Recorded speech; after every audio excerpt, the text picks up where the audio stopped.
So I was asked to do this talk, and I figured that because in celebration of grunge and what we have going on with the show, I would talk about Kurt Cobain, which is, I'll tell you a lot more about, and also some of my other work that I did around the same time. It gives, I think, an interesting capsule of what I was getting into at the time. And it's a little bit of my history as a photographer, which is not specifically music. I really think of myself as a bastard child of the gallery because I approached photography as what interested me, and what interested me a lot was different people from all walks of life, whether they were architects or painters or actors or musicians.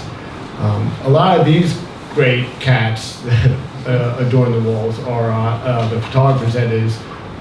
Really, a lot of them dedicate their life to recording and documenting music, which I love, and I'm a big fan of many of them.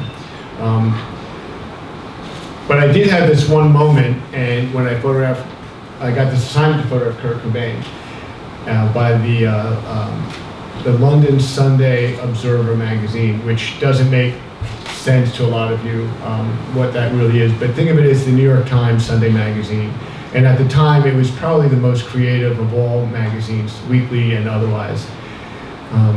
So I was real excited to do it for them. It was the English at the time were really leading the field in magazine design, and the Face ID was all happening around then. This is now in '93. So we scheduled a 5-hour. I guess you could roll it, or should I? Oops, what happened? So we scheduled this shoot to be a 5-hour shoot, and in New York, of Nirvana, and this is just at the height of their career. And I remember telling the magazine that I want to do something different and go on location and shoot in a place like Central Park and on the street, and not a typical studio set up with the band. I really didn't like doing band photos at all. By the way, this is a real Polaroid from the shoot. And that's pretty much what it was, which I'll tell you about the bucket. That bucket's part of the story there. And they said, no, you could do whatever you want. They agreed to the shoot, but the manager calls me up the day of the shoot and said, listen, we're going to shoot in the hotel. And I'm on my way to the shoot. And I said, we can't shoot in the hotel. And he said, yeah, we'll shoot in the hotel. And we're going to shoot in the basement. I reserved a conference room. And I was like, well, that's not going to work. And, we have all this gear set up. I have assistants sitting in Central Park right now with production on the streets. And they say, yeah, sorry. So what happened was we had to sit around and wait for Kurt. Dave and Chris came by, no Kurt. They left, went to have breakfast, came back, still no Kurt.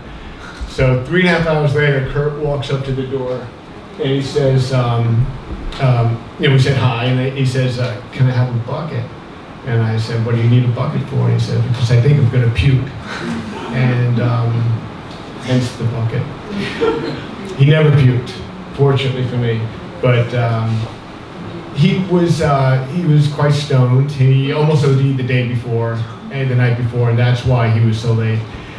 What was interesting about this shoot is I never photographed someone that stoned before. And I wasn't really sure what to do, but we seemed to get along, and he was talking to me. But he was like silly putty. He was like a stuffed animal. You just move the arm over there, lean it up, move the head that way. And I don't usually touch people too much when I shoot. Sometimes I ask politely if I may, but with him I had to, because otherwise I think he just would have fallen over, or There's some pictures that.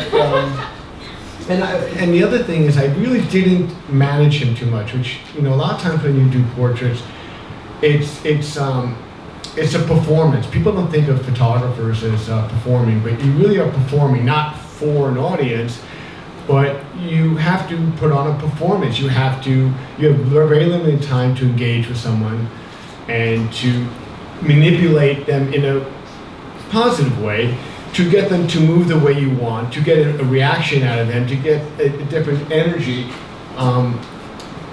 So while I might not have said, pretend you're brushing your teeth, I might move him away from that if I felt I'm not getting anything from there, or I might have encouraged it in different ways. Whereas most people, you use your words and you direct them and you use different techniques. You have a bag of tricks, so to speak, and use different techniques to get what you want out of them. And sometimes you don't even know what you want out of them until you meet them, because a lot of these people I've never met before. With Kurt, I just let him do his thing and I just pushed him around a little bit. So when I did this shoot and I called the magazine, I said, look, I don't know what we have. We have basically just some studio pictures that I wasn't prepared for, and I don't know how many pages you're gonna get out of this, and they were freaking. And I was like, don't freak, but I'm just letting you know it's not what we planned. And it was a 5-hour shoot that got dwindled down to about 30 minutes. And I had to do a cover and inside pages. So I thought all these were rejects, by the way.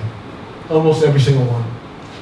I was like, So, and I had to shoot the band, so I had 15 minutes with the band, 15 minutes with Kurt. Basically, then we went to Roseland, so I had more time, but it was interesting because I didn't, I even said to the manager, I said, we need more time. And he looks at me, he literally said, well, that's 10 seconds less than you had 10 seconds ago. So, I just had to shoot. And that's the Evian water. People think it was vodka, but he had too much already, so I was very happy he was drinking water. So we got to the shoot, and what was interesting is that after he died, almost every magazine that was interested in running a cover shot of him called me because they knew about the shoot, and they say, "Can these are brilliant. Can you send the ones without the glasses?" And I said, "Which ones without the glasses?" And there weren't any. And he didn't want to take them off because when he took them off, his eyes were totally bloodshot, really bad. They were purple. So he didn't want to be photographed that way. Now, I honestly think of his glasses as his eyes. I am so attached to this as his look that, and it's not like it's the only time he wore the glasses. He had red ones and black ones. That I never think of these pictures as you're missing the eyes. People like to have eye contact with a sitter in a picture, especially for magazine covers. But even I found in general, I like to see someone's eyes. I don't miss it at all. To me, this is him. And I think that's probably what many people think, considering that these pictures now become sort of iconic. So as much as they bothered me then, it doesn't really bother me now. And the other thing is that when I thought of doing a book, I really was talked into it. I really didn't want to do it. I said, look, I have a lot of other work that I like, and maybe we should do a retrospective of my work. And, Kurt is great, but I don't think there's enough there. I mean, it's one shoot at basically 15 minutes. I shot some at Roseland also. I had a little more time and all throughout the day, but it was pretty much just this. And it looks like he's hanging on a hanger, right? That's really how he was. Fascinating. You could never get this with anybody else, and it's authentic. This is not made up. We didn't, concept this, and it's like documentary work. That's the way I felt about this shoot. Sometimes you have to be fortunate and lucky to be in the right place at the right time, or to be assigned something at the right time. I mean, it's right before he died, so I had a lot of luck in history on this. In fact, I saw Bert Stern. I don't know if anybody know who Bert Stern is, but he's the one that photographed the last sitting of Marilyn Monroe, the ones where they have like the orange X through, where she's partially nude or sometimes all nude. And he was a very famous fashion photographer and portrait photographer and advertising photographer, but everyone knows him now as the Marilyn Monroe photographer. And I saw him at an event once, and I went up to him. We casually knew each other, and I said, Bert, it's funny that, I think Kurt's going to become my Marilyn. And he said, no, he's not. And I said, no, I know, no one can have a Marilyn. I mean, she's a sex goddess and an icon, but he will be my Marilyn. And in fact, he has. So it's the goods and bads of that is that you get a lot of acclaim, but you also get pigeonholed and people think it's the only shit I've ever done. You know, if you Google me, this will come up a lot, but a lot of other things won't come up. So I thought it was a documentary shoot, and when I did the book, I was even thinking to print every single picture. That was one thought. And what I liked about, I didn't do that in the end, but what I liked about a lot of the similarities in the pictures is that it's almost like a flip book. I mean, you really, it's kind of like looking at a movie in a different media, you know, of flipping pages. But there's a real honesty there, and so I never look at it as like, oh, this is the picture. Although I do think there are hero pictures that I love that sell the best in terms of you know, print sales. But I think of this as almost like shooting a movie. And I thought for me it was a different experience than a lot of other photo books of an icon like this. So I really enjoyed it for that. And I think I actually might print every picture in another kind of like maybe in a zine or something, but or in another way. But I do like it in repeating a lot of the similar type pictures. And I'm not minding it, it's just really how I see it. It's I wouldn't do it with any other shoot, I couldn't do it with any other shoot. I don't see it, I've shot more film on other people, I don't see it. But I also, when I take pictures, portraits, it's very different from some other photographers. Obviously some people do a lot of location work and then they go to their concerts and all. I don't even enjoy that. What I do like about this studio is that it forces me. Oh, he didn't take a dump either. But it forces me to, and it forces both of us in this confined space to come up with something. I don't know why I do this to myself. It's a real challenge and it's really difficult sometimes, because sometimes people aren't that fascinating. They don't have an interesting fashion about them. They're not an interesting face. So it's sometimes a challenge, but it's where I really challenge myself in a very short period of time. I am basically, like I said, I'm performing. I'm there with someone else, interacting with them, creating an energy between us.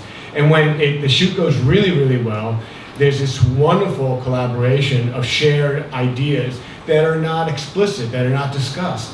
That it's, you come together, you have this way, you go like, oh my God, this is happening. This is the best kind of energy, and it's effortless. Other times, I could try so hard. I could charm them, I could yell at them, I could do anything and nothing will happen. It's just, sometimes the energy isn't there.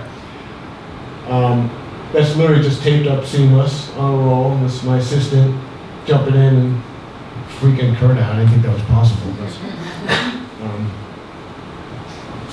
Dave was pretty cool, and Chris they were great. They were very chill. You know, they say Kurt was depressed, and I can't speak for him or speak to that. The people ask me all the questions, well, what was he like? You know, did you see anything? Did you notice anything?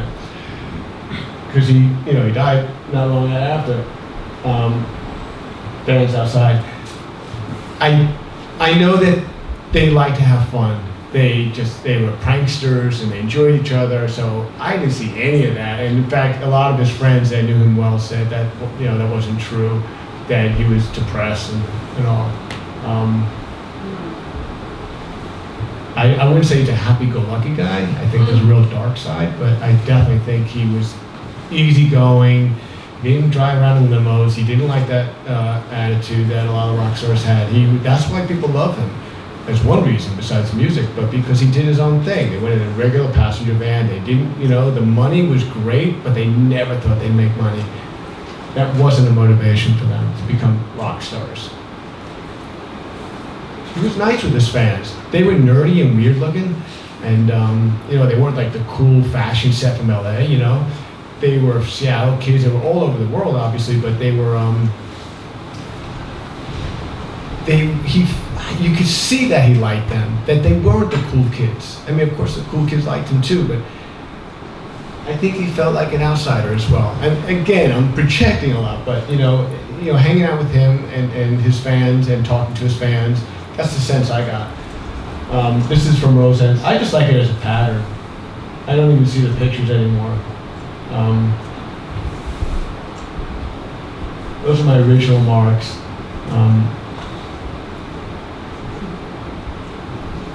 Yeah, he just jumped up on stage, nobody stopped him.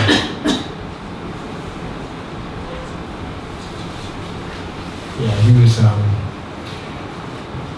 he ran rehearsal like a pro. I don't know how he's able to do that. He could barely get, stand up straight. But it's kind of like, it's like one of those people, they have arthritis and they can't play the piano. They sit, and you can't do anything, but you sit in front of the piano and they can play like they have no problems at all. He was able to manage somehow.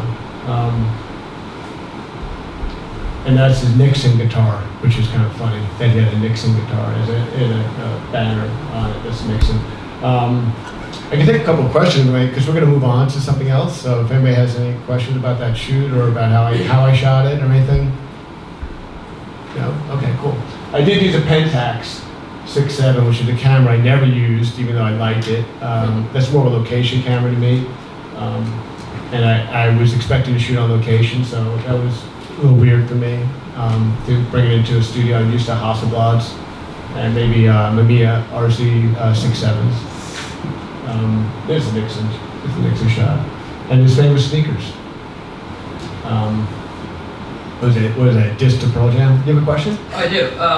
Was everything all Pentax 6.7? Or did you do 35 or?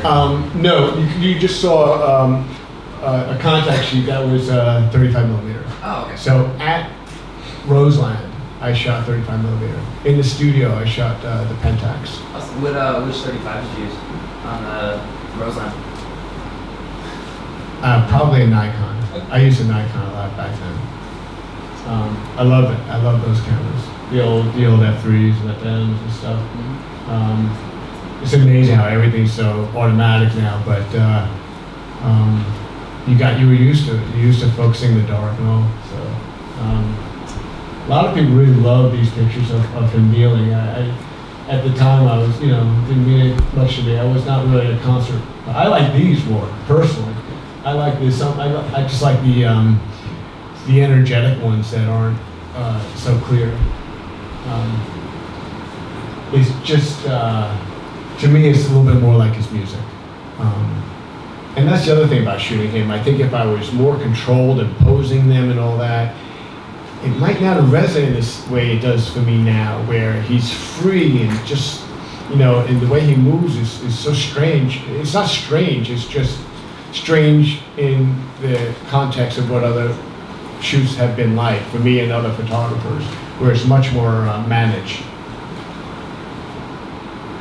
That's actually in post. That's not a red light from a concert. I did that afterwards. I like doing that a lot to my pictures. And I'm actually going to be doing some silk screening. And there you can really have a lot of fun with colors, washes, and stuff. So so when I started, I was shooting not rock stars, I was shooting rap stars. So that was the first thing I did. I was shooting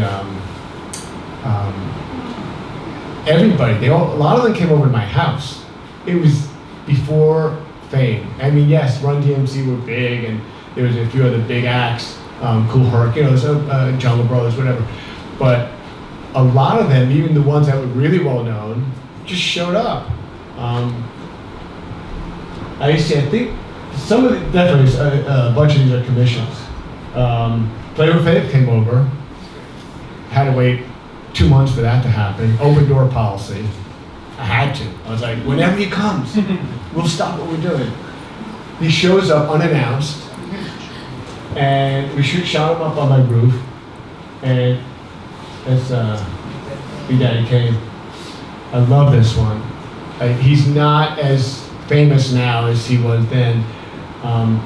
I don't know why I love it. It's just something about it. It's maybe no one else's favorite picture, but it's one of my favorites of the rap stars. It's formal and yet personal.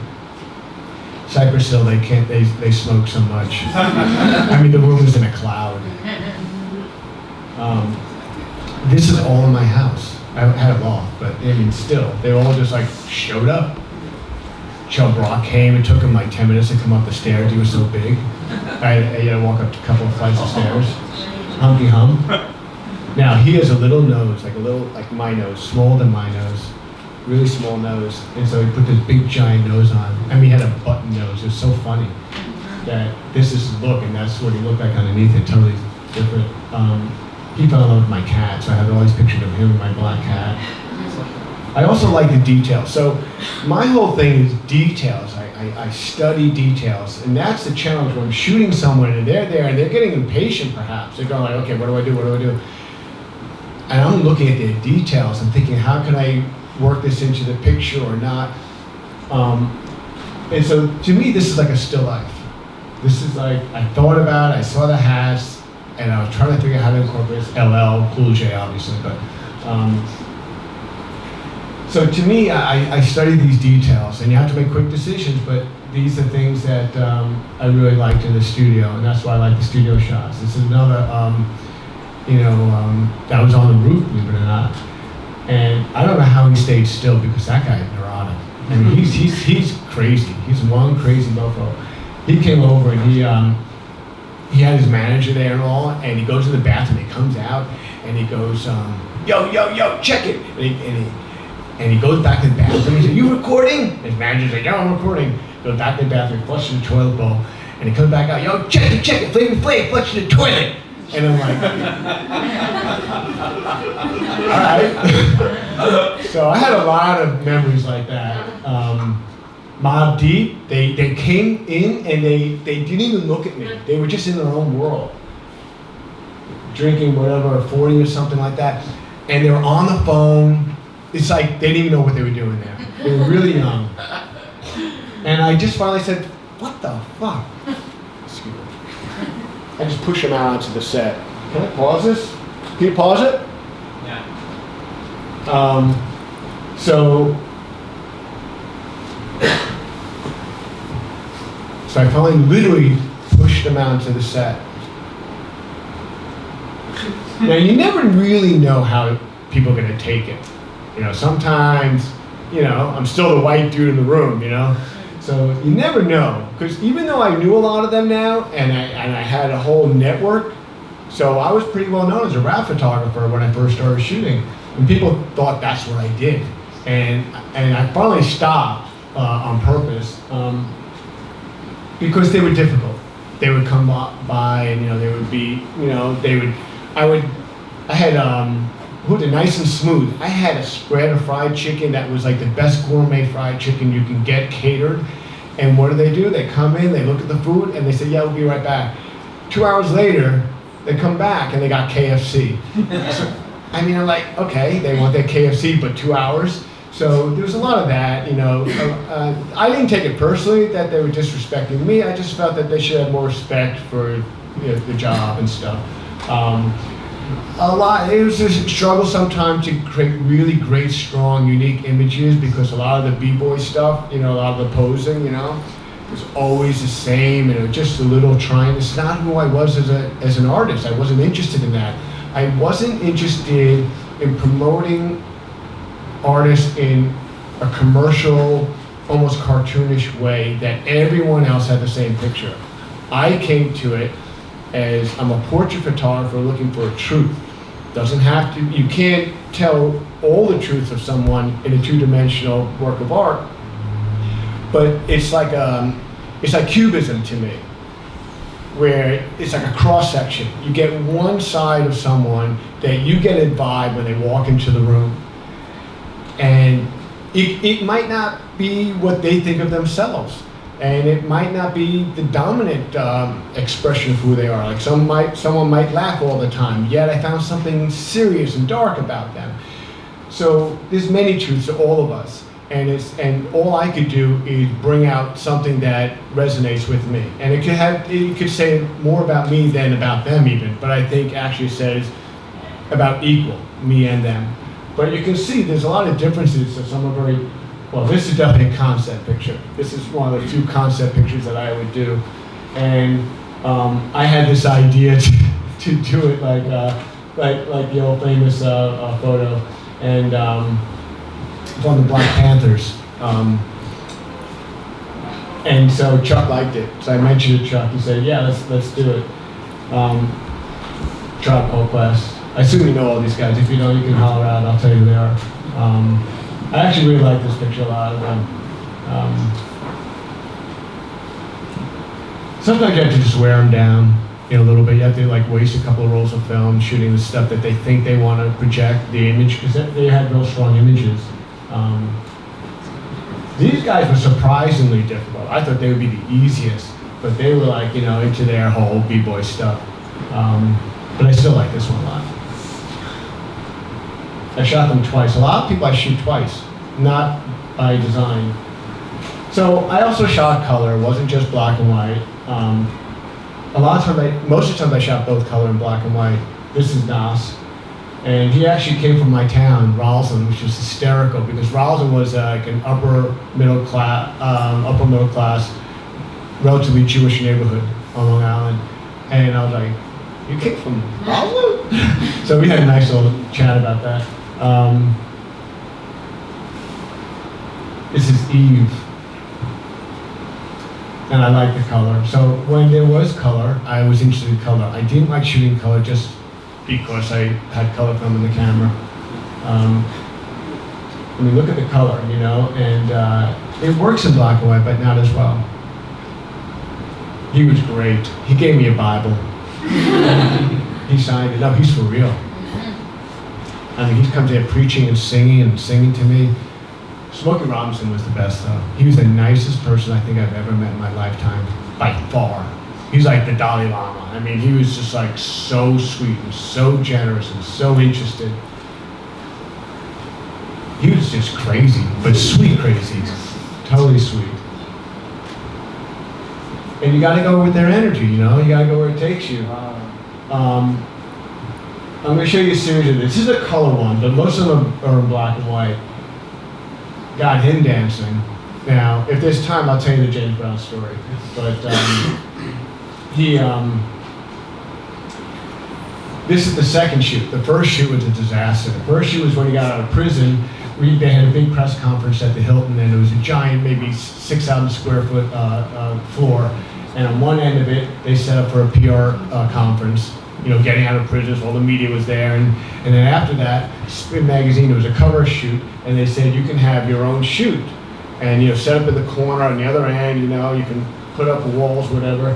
So I did all that, but like the Pied Piper, all the media followed him over to my shoot. So when I started shooting, I had like 30 people standing behind me, which was not cool because some of them were photographers taking my picture over my shoulder. One guy even tapped me on the shoulder and said, "Hey man, it's Dave, I'm from high school." So it was like this weird energy going on, and I finally just cut it off. Can you pause it for a second? So he came out and he sat down and let's see if I can make this story quick. If you haven't heard it, it's pretty funny. Can you pause it for a second? So this is down in Augusta, Georgia, and I'll get to that. So when we were doing the shoot, this is when things go wrong. So I had a chair for him. He sat down. I did a couple of Polaroids. But this is real film. All this is film. We haven't done it to digital yet. So when we got to shoot Polaroids and wait, and he had a manager standing right next to me. My assistant is standing on the other side of me, and I do a Polaroid, and the manager yells in my ear, "Is that it?" Really loud. And I'm like, "No, it's just a Polaroid." And then we started. Can you pause it for a sec? No, maybe I'll just go back. So he was sitting there and he says like this, like, "Give me the height." And I say, "Excuse me, Mr. Brown, what did you say?" And he says, "Give me the height." I have no idea what he's saying. So I look at my assistant, he looks at me, and so I tell my assistant, I said, "Listen, go really close to him. So next time he says it, after I find the next one, you'll be right next to him. Come back to what he says." So does it again. And he comes back and says, "I don't know what he said. I think he said, give me some height? I don't know." So I said, "Excuse me, Mr. Brown, did you say give me some height?" And I'm thinking like he's gonna yell at me for saying something stupid. And he goes, "Yeah, man, make your time, make your time. And I was like, you want to stand up maybe? He goes, yeah, man, I'll stand up. So I'm like, stand on up. So he needed permission for me to stand up. I thought that was really strange and sweet of him. So he stood up, we did a few more pictures, people yelling at me, and I said, that's it. I stopped the shoot, and I called the magazine and said, we don't have a cover shoot. We have to reshoot. This is ridiculous. And they freaked. And they said, we beg of you, can we at least see what you have? We won't run it, and we'll set up another shoot. Well, they did set up another shoot, but it was not for a while, and they had to go to press, right? And they begged me that they can have one picture, and I gave it to them. So that was that. In the meantime, I have this other shoot set up. So I called Details Magazine and said, hey, I got James Brown in Augusta, Georgia. Do you want it? They said, yes. So I went down there with my assistants, and we had this big seamless, just in case. And there was a canvas drop. And he was, it was at his office, which was in a strip mall across from a gas station selling peaches next to a cleaners and a dentist. Something else, and James Brown. And I was like, all right. So we walked in the offices. There's a bunch of small rooms with wood paneling and things piled up to the ceiling, all kinds of stuff. There was no room to shoot. He had all his hit records, framed all over the place. I think he was like number 3 in the all-time #1 hit list or something like that, after the Beatles, and who else would it be? Elvis? I don't know. But he was a hit factory for sure. So we had it set up outside. That's what this is. This is natural light outside. It was like 95-degree heat, 95% humidity, and he drives up in a big black Lincoln in this outfit, which is polyester, and that hair ain't real. I don't think. It didn't move. It probably was real, but I mean, it looked like plastic. And it was so hot. I don't know how he could stand it. But he drives up, his wife takes the car, and he comes out, and he says, we start shooting, it's just me, his publicist, and my 2 assistants. In a parking lot, in a strip mall, across from a gas station. And he's dressed like this. I don't know if anybody saw what we were doing, because we really were pretty much out in the open. And he says, I remember you, you're the rapper dude, you're that rapper dude. And I was like, I'm not a rapper, I'm a photographer. He goes, no, man, you're a rapper dude from New York. And I'm like, I'm not a rapper. And he looks at his publicist and says, watch out for this guy, he's gonna talk or something, he's gonna persuade you to some shit, he's a rapper. And I'm like, no, I was just talking a lot in New York because I needed your attention, and everybody was yelling at me and stealing your attention, so that's why I talked all the time. And he goes, yeah, I go, what? I mean, you're Jewish. Fortunately, I already had some pictures in the can. But they weren't really fighting words. He was a sweetheart, and we actually got along great. He gave me a big hug, and he says, hell, man, me and Jackie Mason, we go back a long way. And Jackie Mason was a comedian that got into a lot of hot water for saying some racist jokes, and so here we go with the insult again. He said, I wear mezuzah around my neck. And I'm like, you don't wear mezuzah around your neck. It's what you wear, and what you put on the door to bless the home. It's the scrolls. And so we got it all wrong. But he was a really sweetheart. And we had a great time. And then we had these pictures that are, to me, some of my favorite pictures because of the experience, even more than the pictures. This is another one, but a guy, and the same kind of thing. He's just an amazing personality. You can't not feel good being around this guy. He's so up, so happy, he loves what he does so much, and he always wears polka dots, including his guitars. I met her shot him all day long. We had so much fun. And in fact, I saw him again in India a few years ago, and he remembered me. And I don't know how the heck. I think he was faking it. I don't think he remembered me. But he's a great guy with a big heart. So again, color for color's sake. I just don't believe in putting color film in the camera, and that's the problem with today. Everything's color. Everybody wants to photographers to shoot color, and I'll only put it in if I see color. Whatever that is, it doesn't have to be strong color. She was great too. Man, I've been lucky. She was wonderful. She came back on like a long flight from Japan, got off the flight, came to the studio, and she was the nicest person. Later, years later, I ran to her in the village and I told her, I said, remember we did this picture that you probably don't remember? She blew me off. She's like, I don't know if I know you. Anyway, Chris, I shot the band. I often will shoot the band. I don't love band photos for the most part. I mean, if they're in environments, I do. In the studio, it's tough. Not all the guys dress well, not all the guys look good. He has an amazing look. He's like Errol Flynn to me. We got on great. I could have shot him all day. Every picture was, a winner. He had wonderful energy. It's funny, sometimes you think they're really intense. They're not necessarily really intense. But it's a part of them that they bring out for performance. But a really handsome guy and very charming. And all the guys were. But he's the only one that had this special, rock star look.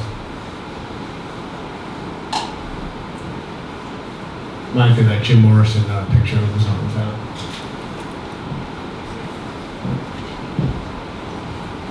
Yeah, he had piercing blue eyes too. So, of course, I shot a lot of other bands. This was in Sweden. I had to go there and do another cover for, I think, Rolling Stone was. And they were pretty irreverent. I got thrown out of the concert. They called me up, they said, we have no good pictures to draw on for a concert. Do you mind going and shooting the concert? I said, well, yeah, I'm here. I'll go to the concert. Sure, why not? I go down, there's only one other, can you pause it for a sec?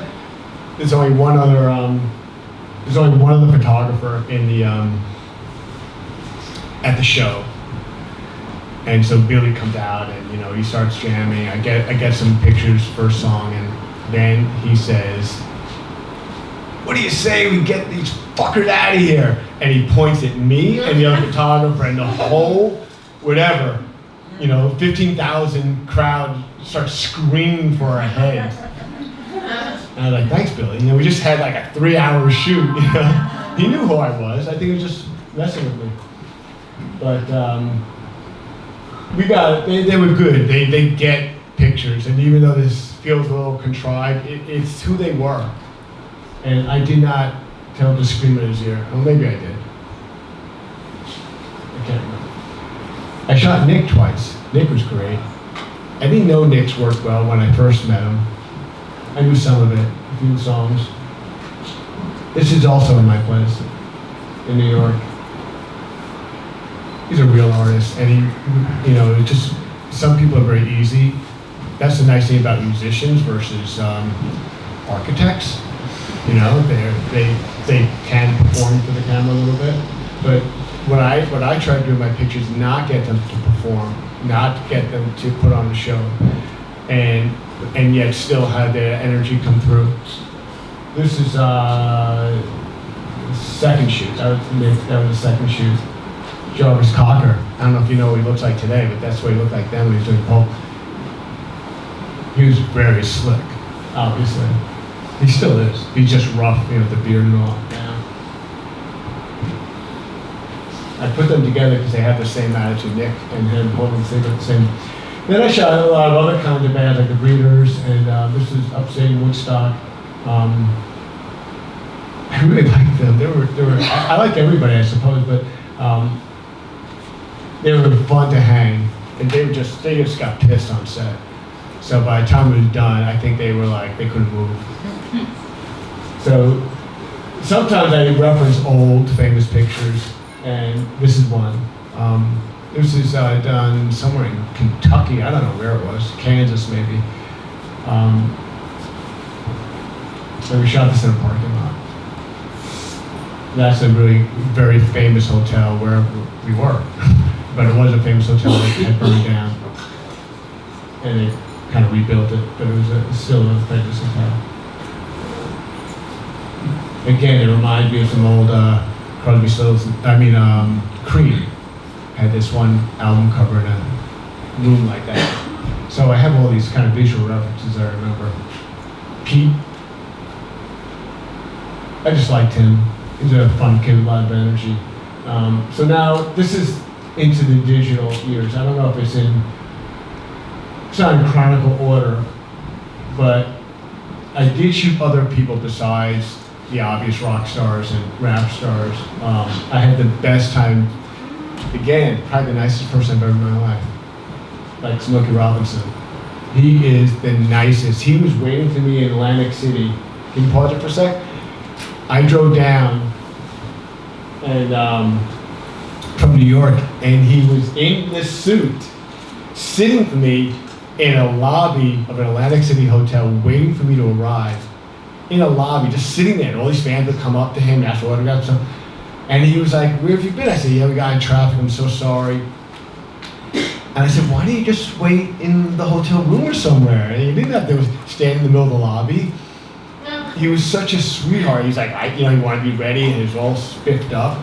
And he signed every single autograph. We were out on the boardwalk. I mean, there was everybody all around us all the time because I wanted that energy. This is a simple classic picture, but I love shooting all kinds of people. This is Audra McDonald, a famous star, mostly on Broadway. And she seemed to be in sort of not a great mood that day. She wasn't so happy-go-lucky. And then I started getting her to sing. And that's when she sort of loosened up. This is Long Long, who's a very famous concert pianist. Brilliant. We became fast friends. He'd never seen anything like it.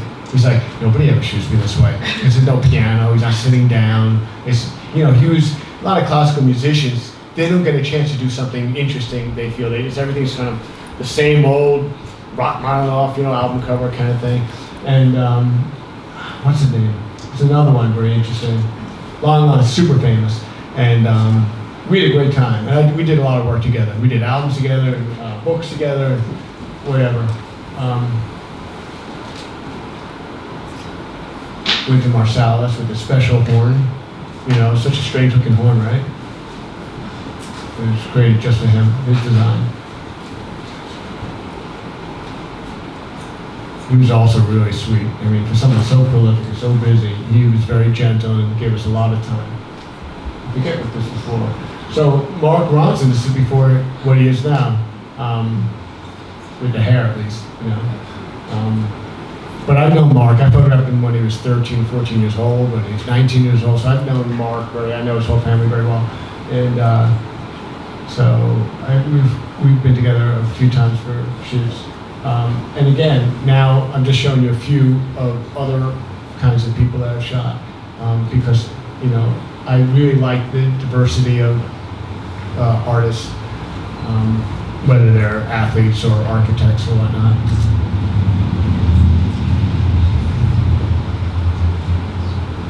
Woody was shy, believe it or not.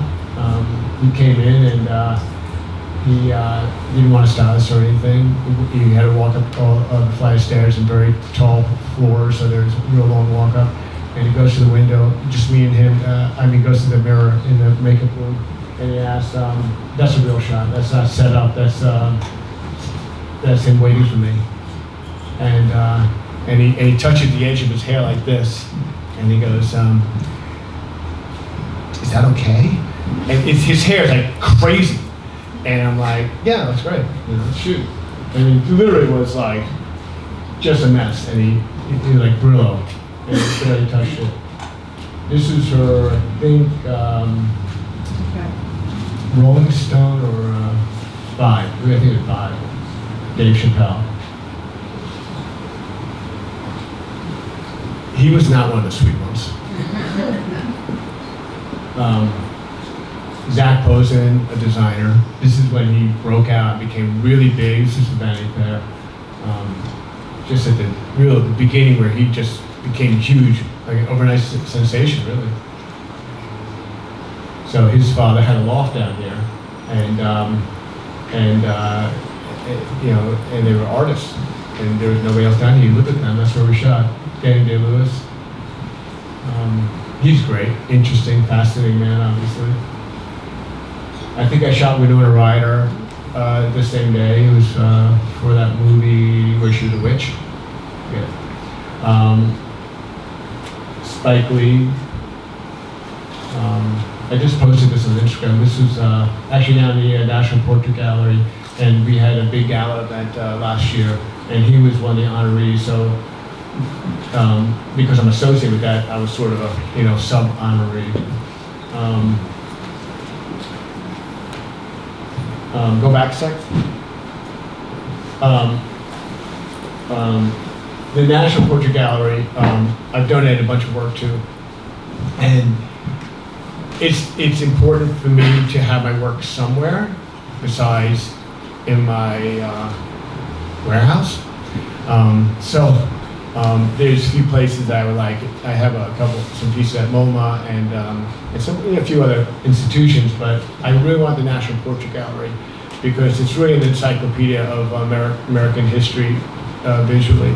I don't like all the art there, but I do like what they represent, and I'm very honored to be a part of the institution. So they took this print and they also honor certain people every year or every couple years, like 4 or 5 people. So at this event, I got to meet one of my not hero, but I was a huge fan of Robert Redford, and he was there because he was honoring someone else, and so I got to hang out with Robert Redford. So it's kind of fun with me. So. And we were talking about this picture, and it was a really wonderful experience because it was when you see your work all the time, you don't experience it, on a museum wall with Robert Redford standing next to you, asking you about the shoot. So to me, it was a real thrill.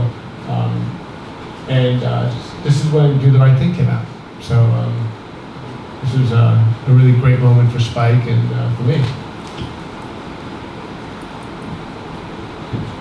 I like when another great artist. And I like when sometimes you have to create energy with other means.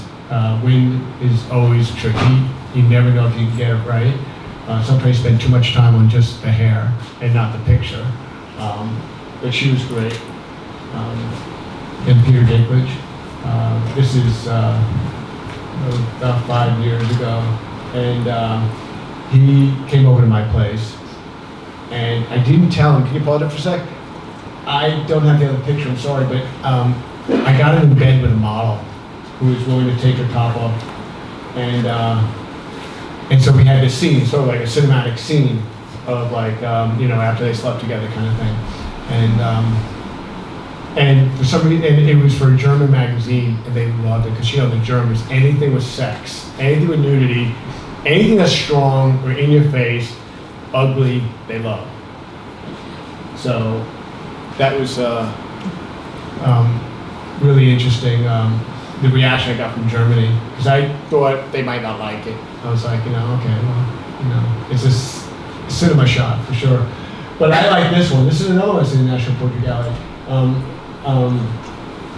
It was strange to work with him because I wasn't used to obviously working with a dwarf and how he would manipulate to get around things. He had to climb up on the furniture or whatever it was.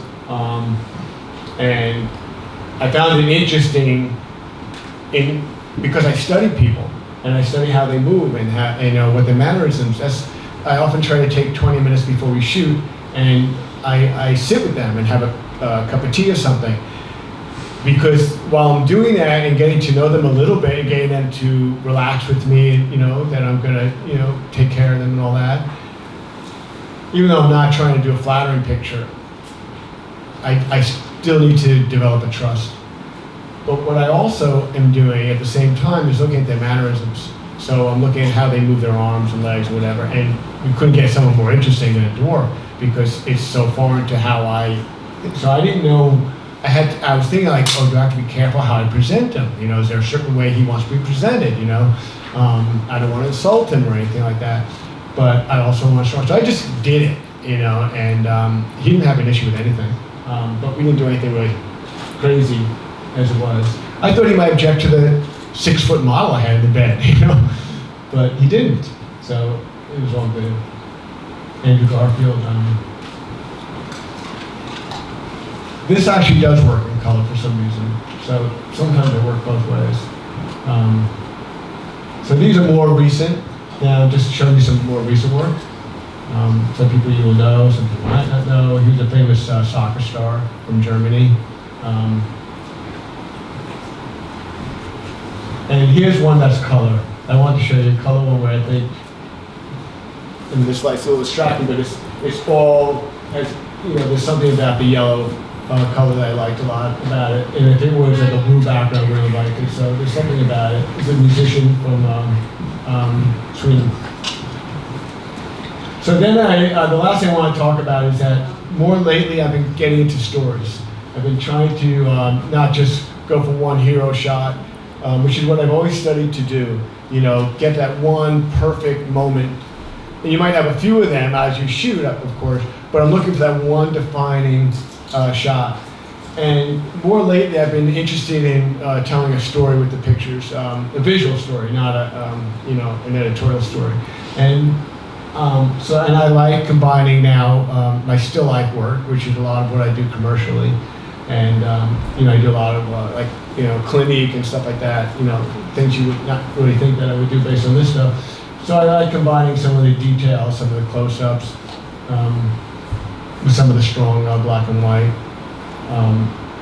And so I don't necessarily think there is one hero shot here, and maybe the first one if I had to choose one, but.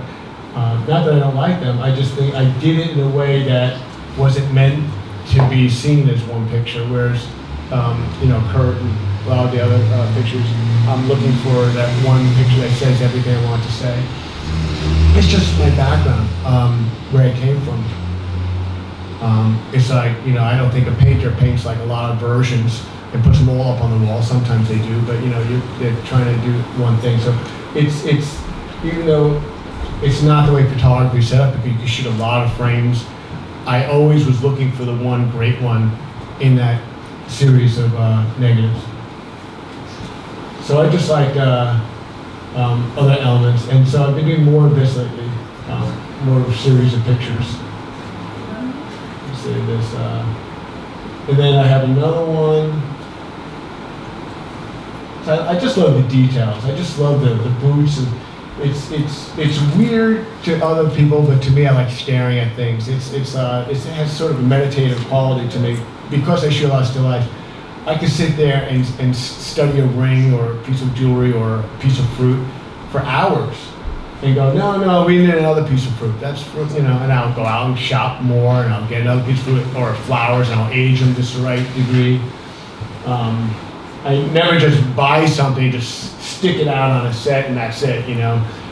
It is what it is. Sometimes I rework it. So I love looking at these things. Lenny Kravitz is another one where I did a series. This one is where I went to the Bahamas, where he lives, and we spent a couple days together. Reminds me of an old soul record like Al Green or something. So we hung out at his house, we hung out in the studio, we hung out on the beach. He was very nice, very chill in his own environment. He knew all the locals, they all knew him, they're like family. Seriously, they were like family. He also grew up there, so I actually knew them from when he was a child. But I love that about him, that he really loved, you know, having his roots and staying with those people. So he's a famous star, but down there, he's just Lenny. We did Doom Buggy. We had a nice time. We had a great time. But these, I do environmental pictures, and these are very much a lot of that because of where we were. So it's not just the studio that I like. So I just wanted to share this also with you. That is something else that I'm interested in.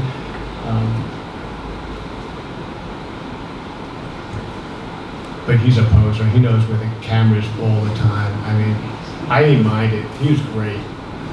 But it's interesting. He knows. I mean, that's a star. That motherfucker's a star. He knows where you are. He knows the lighting. He knows everything. And he can do it all. I mean, he's a photographer as well. He's playing all the instruments and doing all the mixing and stuff. And that's his backyard. And I think that's it. So if you have any questions or have some wine and